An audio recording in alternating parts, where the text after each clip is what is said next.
hemos hablado varias veces con él. Bueno, sería importante también conocer su opinión respecto a este tema. Iru Landucci es investigador privado y está ya en comunicación con nosotros. Iru, ¿cómo estás? Acá Facundo te saluda, buen día. ¿Qué tal, Facundo? Buenos días, audiencia. ¿Todo bien? Una vez más acá en Realpolitik. Muchas Sí, gracias por la invitación. no, gracias a vos, gracias a vos. Bueno, escuchaste parte de la entrevista, ¿no? Del video. Habla también, ¿no? Una especie de...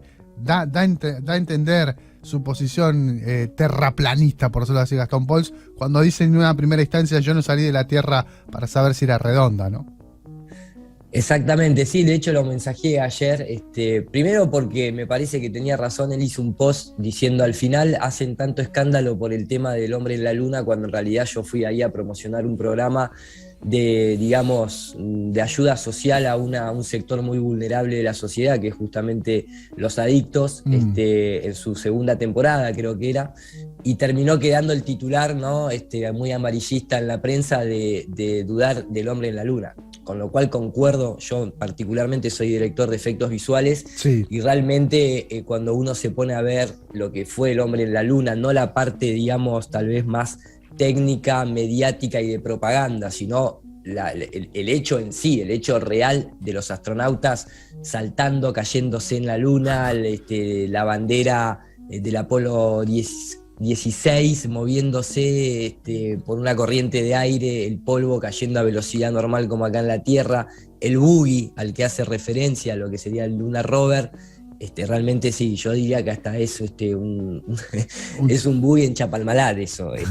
Realmente en aquella época la gente se lo podía creer, a pesar de que inmediatamente hubo gente que cuestionó el alunizaje, pero hoy en día, a la tecnología que hoy tenemos, a los efectos visuales que podemos incluso recrear y demás, se queda corto. Deberían haber prendido fuego todas las cintas, la NASA, pero no lo hicieron. Quisieron hacer pasar de que se habían borrado algunas. De hecho, está el propio director de archivo de la NASA diciendo que la NASA, como se había quedado sin presupuesto, usó las mismas cintas para grabar encima. Eso es dato empírico, lo cual es una vergüenza, ya desde ahí es una tomada de pelo, pero Sí. por suerte quedó para la historia, para demostrar una vez más que lo que decía Napoleón, ¿no? La historia es un conjunto de mentiras que los hombres acuerdan creer, Tal cual, básicamente. Y en este totalmente. caso no creo que haya sido la excepción. Totalmente, totalmente. Ahora, con respecto a lo que él menciona, ¿no? Yo no salí de la Tierra para ver si era redonda, va en torno, ¿no? A lo que ustedes vienen sosteniendo, Iru. Sí, a ver, el tema del terraplanismo en sí, hoy creo que se puede entender mejor que antes. Lo decía justamente un amigo de Gastón Pauls, de Caro, se lo comentaba bueno, a un colega de radio que decía: particularmente el tema del terraplanismo en sí no es tanto el problema geométrico de la Tierra, eso es el disparador, pero de alguna forma transforma a la persona en un cuestionador del sistema en las bases más sólidas que creíamos.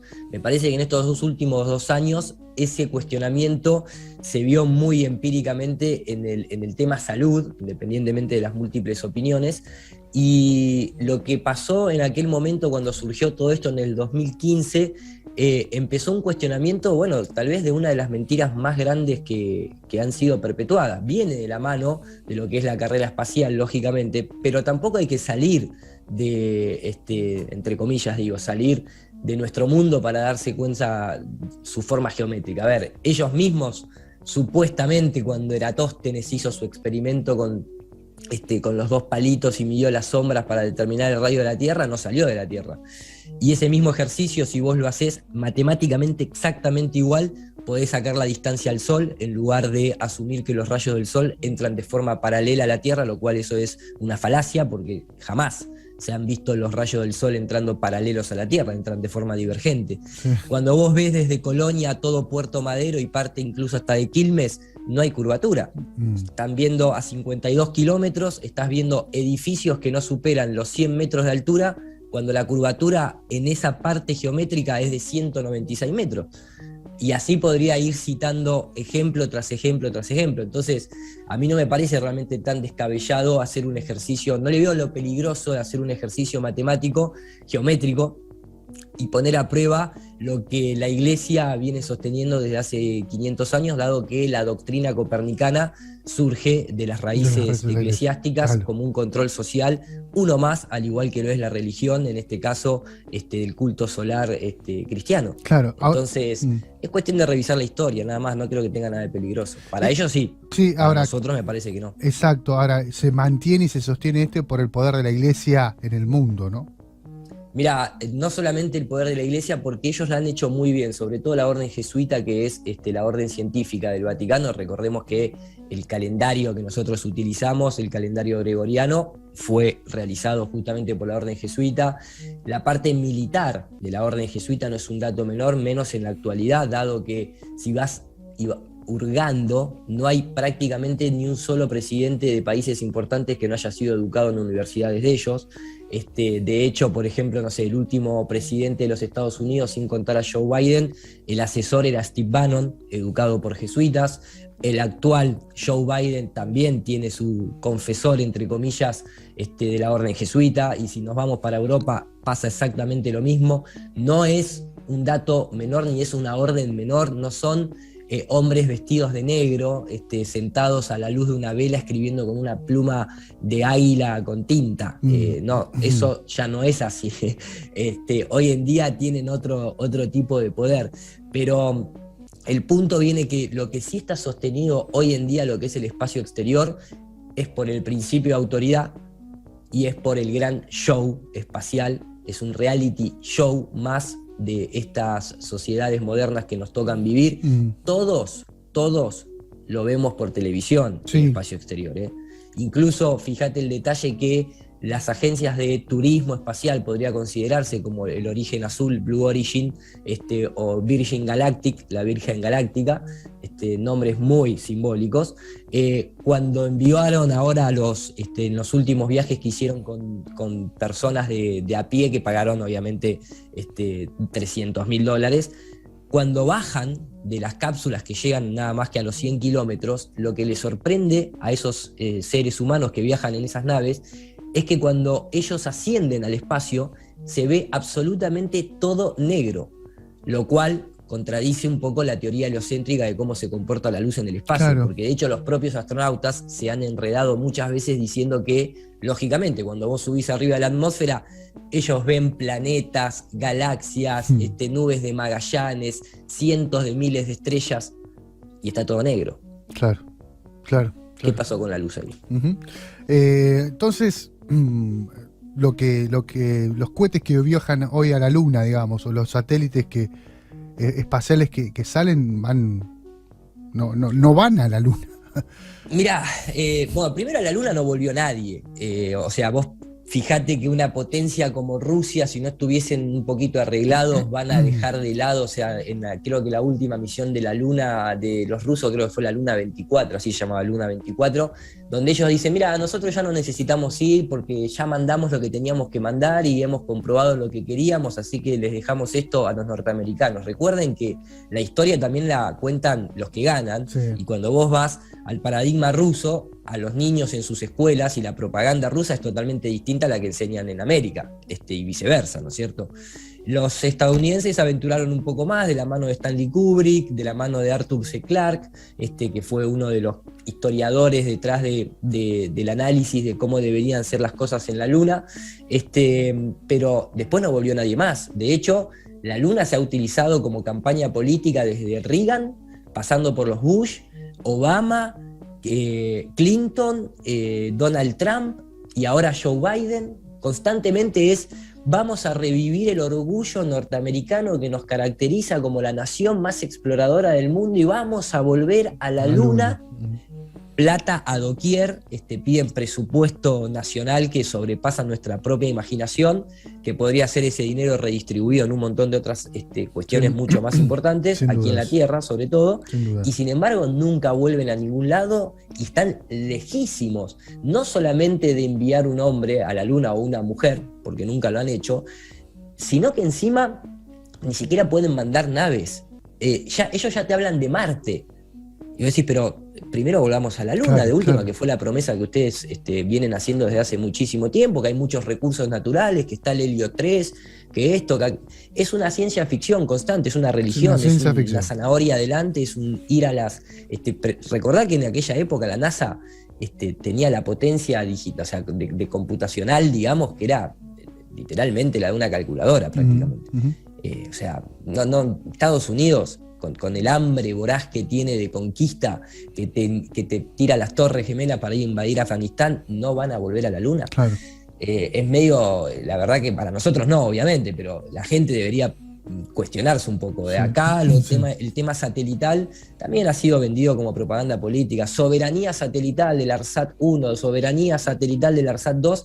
Tal vez la gente no sabe, están las propias noticias. A los 3 meses fue vendido los ARSAT 1 y los ARSAT 2 a la misma empresa francesa que supuestamente los puso en órbita. Y andá a buscarlo. Si todo lo que nosotros utilizamos de un supuesto ARSAT viene todo por tierra. Fibra óptica para internet, rebote en antenas que están en tierra, rebote ionosférico, transmisión de microondas punto a punto. O sea, ¿de dónde viene lo satelital? ¿A dónde está el costo satelital? El costo satelital es una especie de permiso que vos comprás a la comunidad internacional de tecnología que te va a proveer un montón de servicios, y capaz que es más conveniente y más beneficioso decir que viene por satélite, se cobra más caro. Estamos hablando con Iru Landucci, es investigador privado, estamos hablando sobre la teoría terraplanista también y estos mitos en torno a los satélites espaciales. La consulta, Iru, con respecto a si hay otro tema que ha generado este tipo de cuestionamiento, que puedas desmitificar un poco. A ver, yo creo que hoy en día todo este tema no solamente está creciendo cada vez más, de hecho nosotros, aprovecho para hacer la publicidad, el 25 de mayo en el Teatro Picadero de Buenos Aires vamos a hacer la primera conferencia que se hace en Buenos Aires sobre cuarta revolución industrial y todo lo que tiene que ver con este nuevo metaverso y este nuevo cambio de paradigma para el ser humano. Sí. En todo el contexto que lleva eso, es una cuestión social, es una cuestión espiritual, la cuarta revolución industrial y la utilización de la inteligencia artificial y lo que es la robótica se llama cuarta revolución industrial justamente porque viene a cambiar ese paradigma como lo hizo la revolución industrial en sí, ¿no es cierto? Todo esto viene de la mano. La digitalización cada vez es más pronunciada, más agresiva y trata cada vez más de desconectarnos de nuestro mundo. Básicamente a nosotros nos han desconectado de nuestro mundo de una manera muy radical porque la ciencia que de alguna manera profesa el heliocentrismo, llamado también, si quieren, teoría de Big Bang, del universo en expansión, es lo mismo, vino a anularnos nuestros sentidos. O sea, vos tenés que negar tus sentidos en su absoluto, porque de otra manera la Tierra obviamente que es plana y estacionaria. De hecho, yo te puedo consultar a vos, Facu, en la escuela nos enseñan que la Luna se mueve arriba nuestro, ¿verdad? Sí, tal cual. ¿Y vos eso con qué lo comprobás? Con el sentido de la vista. Sí. Y ahora, si yo te pregunto, ¿y el Sol? Con ese mismo sentido que vos determinás fehacientemente que la Luna se mueve arriba nuestro, cuando vos mirás el Sol, ¿qué ves? ¿Que la Tierra gira alrededor del Sol o que el Sol se mueve? ¿Ahí el sentido te engaña o te confirma? Claro. ¿Entendés lo que te quiero decir? Sí, no, sí. Esa parte ahí sí está mal tu sentido, vamos a las matemáticas. Y con las matemáticas prácticamente yo te puedo dar a entender que Narnia es verdad. Entonces, como te dije al principio, esto surge por un problema geométrico. ¿Por qué? Porque el juez es la naturaleza. Y nosotros como seres humanos, hoy en día educados, de alguna manera, en distintas disciplinas, podemos poner a prueba ciertos paradigmas científicos, pero que están no tecnológicos. Yo no voy a cuestionar la internet o el microondas de mi casa, no, esto es una cuestión cosmológica, del orden natural de las cosas, donde hoy en día nosotros también nos han hecho creer que hay un orden vertical, donde hay una élite que está mayor preparada para gobernar al resto de los seres humanos. Fíjense el billete de $1 y ahí van a tener en claro de quiénes estoy hablando. Los y Illuminati. hoy en día está a la vista ya directamente lo que es el poder de la masonería en la política, lo que es la orden jesuita por arriba de esa masonería, y otros grupos de poder como más conocidos como el Club Bilderberg o el Foro de Davos. Una cosa es la parte ocultista, otra parte es la cuestión política en sí, pero van de la mano. Entonces, el problema del terraplanismo para el gobierno imperante mundial es que trajo un cuestionamiento mucho más profundo que viene de la mano de un problema geométrico, pero que cuando te metes es un mundo totalmente distinto. La validez de nuestro entorno, cuando nosotros empezamos a dudar, se cae como un castillo de naipes, claro. Porque empezás a cuestionar, y entonces ¿qué pasa con el dinero que va acá y allá, y los satélites, y la luna, y las naves, y las promesas? ¿Qué están haciendo con todo ese dinero? ¿Qué están haciendo con el dinero aeroespacial?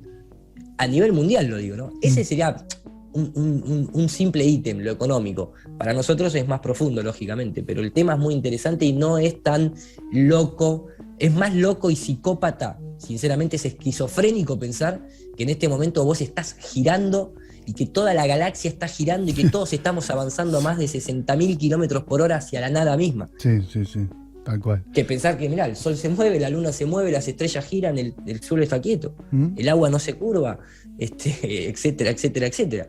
Ahora, Iru, con respecto a lo del orden mundial, ¿hay algo que la gente de a pie puede hacer como para, digamos, estar más atento a esto?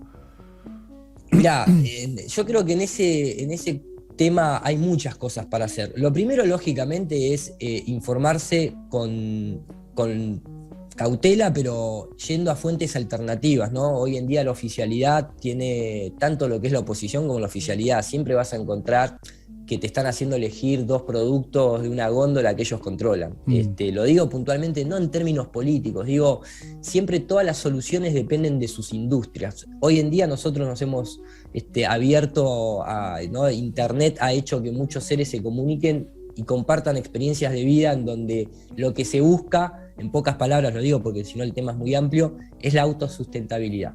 Hoy en día se tiene tecnología para ir de a poco tratando de salir de la grilla, no de comodidad, porque ¿por qué no vamos a utilizar la parte tecnológica para mantener cierta comodidad dentro de nuestro entorno? Si no digo, estas cuestiones, por ejemplo, me acuerdo en CQC cuando le hicieron la nota a Reynolds, un arquitecto norteamericano que empezó hace mucho tiempo y hoy en día cada vez hay más, con el concepto de lo que son las naves terrestres. Nosotros en el sur de Argentina tenemos varias, búsquenlas así, naves terrestres, y son unas casas que prácticamente, salvo el gas, el resto es totalmente autosustentable y aparte tienen unos diseños muy integrados a la naturaleza que están buenísimos. Para mí particularmente lo que tiene que ver con la medicina germánica también te ayuda un poco a entender la industria farmacéutica y lo que eso conlleva. Y tenés así autocultivos, cada vez hay más gente con el tema de reconocer la importancia de alimentarse fuera de agroquímicos. Sí. Bueno, esas son cosas que el individuo puede hacer. Colectivamente es difícil, es muy complicado, porque a las masas se las mueve en bloque, simplemente con el adoctrinamiento que reciben por el televisor. Para eso claro. fue creada la televisión. Entonces, mientras que uno siempre se mantenga en los techos de la política sin cuestionar a la masonería, no estás entendiendo quién maneja la política. Exacto. A ver, esto es historia pura, salvo Juan Domingo Perón y Rosas, el resto están en la lista de la masonería como prácticamente héroes patrios. Hasta incluso Alfonsín, en Infobae hay una nota de Alfonsín el masón. Sí. Ahora yo digo, ¿qué le pasa a esos presidentes cuando llegan al poder? Porque la masonería promueve una ética y son una moral valores, prácticamente exacto. impecable de fraternidad, igualdad y libertad, Sí, señor. que seguramente mucha gente de grados bajos va y profesa eso, pero los presidentes cuando llegan al poder, que se olvidan de esas enseñanzas de la masonería, por ejemplo, o es que la masonería en realidad, como todos sabemos, su supremo comandante es el duque de Kent, es de Inglaterra. Entonces la masonería en un país, ¿qué es?